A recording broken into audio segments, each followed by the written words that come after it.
Assalamualaikum warahmatullahi wabarakatuh.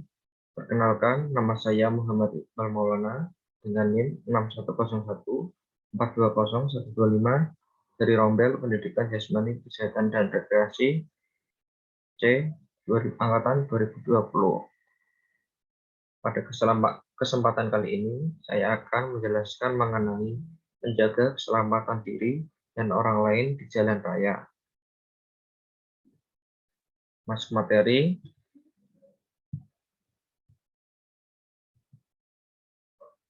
Yang pertama, di sini saya akan menjelaskan mengenai faktor penyebab kecelakaan.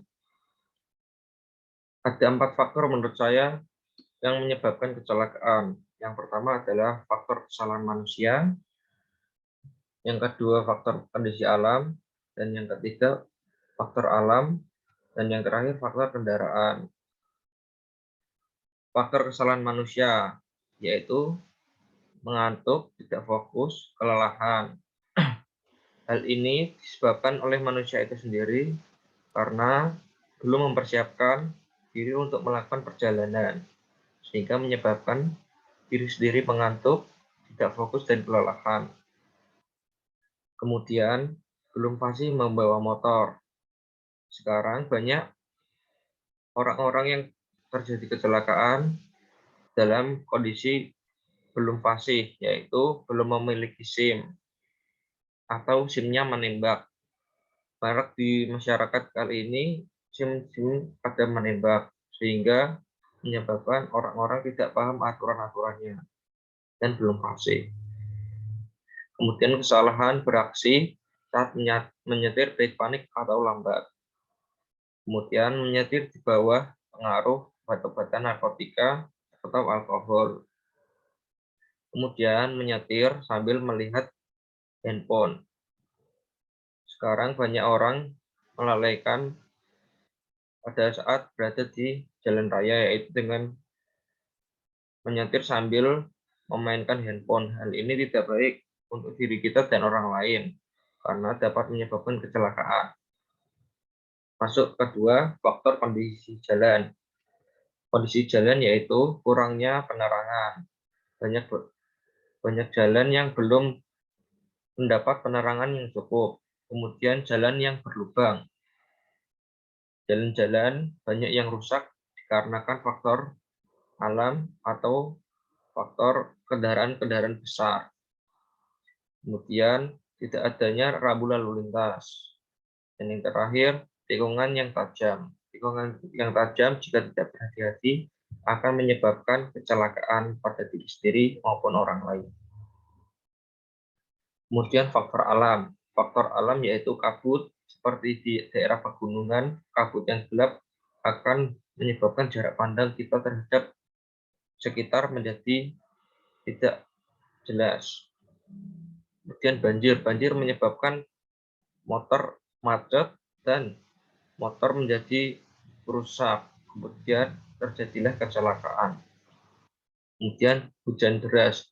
Hujan deras menyebabkan jalanan licin, sehingga jika ada pengereman mendadak akan menyebabkan kecelakaan di belakangnya. Masuk faktor yang ketiga yaitu faktor alam. Faktor alam yaitu masuk yang keempat yaitu faktor kendaraan. Faktor kendaraan yaitu masalah dengan rem. Masalah dengan rem ini sangat banyak jumpai pada kecelakaan-kecelakaan.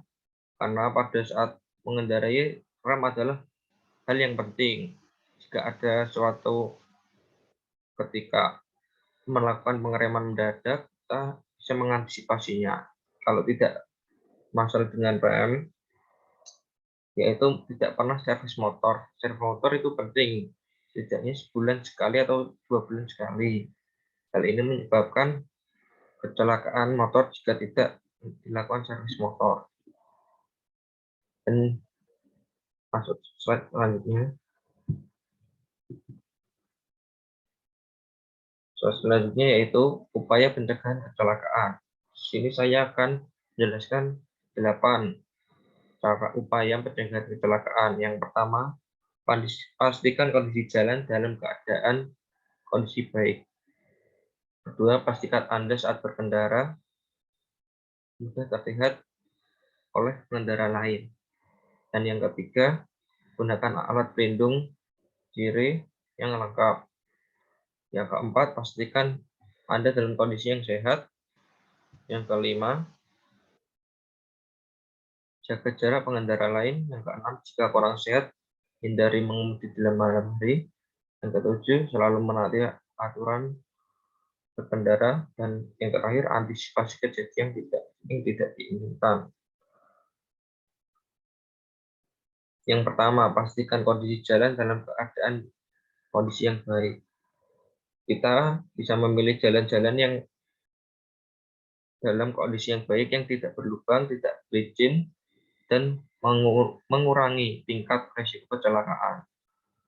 Yang kedua, pastikan saat Anda bisa terlihat. Ya, hal ini penting karena jika kita tidak terlihat, kemungkinan besar akan mengalami kecelakaan. Seperti halnya pada malam hari, tidak menggunakan lampu utama. Hal itu menyebabkan kita tidak terlihat terhadap pengendara lain dan mengakibatkan kecelakaan karena kita tidak terlihat oleh pengendara lain. Yang ketiga, gunakan alat pelindung yang lengkap. Setidaknya kita pada saat kecelakaan menggunakan alat pelindung diri yang lengkap. Hal ini dapat mengurangi cedera yang fatal pada bagian-bagian kita saat mengalami kecelakaan. Yang keempat, pastikan Anda dalam kondisi yang sehat. Ini hal yang sangat penting bagi kita sebelum melakukan perjalanan, yaitu memastikan diri dalam kondisi yang sehat. Seperti halnya tidak mengantuk, tidak fokus. Kita harus memfokuskan diri pada saat berkendara, tidak boleh bermain handphone. Dan tidak kalah pentingnya mempersiapkan kendaraan itu dalam kondisi yang prima. Dan yang kelima, jaga jarak dengan pengendara lain. Jaga jarak ini dapat bertujuan untuk kita berwaspada dalam berkendara. Jika kurang sehat, hindari mengemudi di malam hari. Ya benar. Hal ini dapat menjadi tolak ukur untuk tubuh kita. Jika kurang sehat, jangan mengendarai dulu dalam hari. Karena malam hari tidak banyak orang yang melakukan perjalanan, sehingga jika tidak terjadi kenapa-napa, tidak ada yang menolong. Selalu menaati peraturan berkendara. Menaati peraturan berkendara adalah hal yang wajib di jalan raya, karena jika tidak, kita akan terjadi kecelakaan seperti lampu merah, kan tandanya itu berhenti. Maka kalau kita mengegas atau melanjutkan perjalanan, maka di lain arah akan menerjang kita, sehingga kita harus menaati peraturan berkendara. Dan yang terakhir, antisipasi kejadian yang tidak diinginkan dengan asuransi. Jika kita terlanjur terjadi kecelakaan, kita tenang, karena jika motor atau mobil lecet atau badan kita yang jadi sakit akan ditanggung oleh asuransi. Selanjutnya, saya akan menjelaskan mengenai implementasi cara menjaga diri dan orang lain di jalan raya. Yang pertama, patuhi peraturan lalu lintas. Yang kedua, sesuaikan kecepatan dan jaga jarak aman. Yang ketiga, tidak melakukan manuver-manuver tajam berbahaya. Yang keempat, sabar dan sopan. Yang kelima, utamakan yang mendapat prioritas. Patuhi peraturan lalu lintas itu wajib.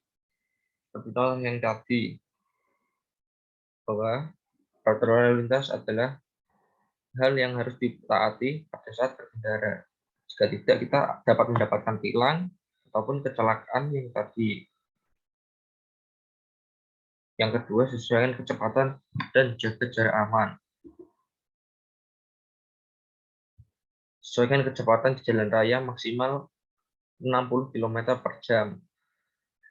Kita dapat menjaga jarak aman dari mobil atau truk atau kendaraan lainnya, sehingga meminimalisirkan kita jadi kecelakaan terhadap pengendara lain. Kemudian tidak melakukan manuver berbahaya. Melakukan manuver berbahaya di jalan raya tidak baik. Seharusnya kita melakukan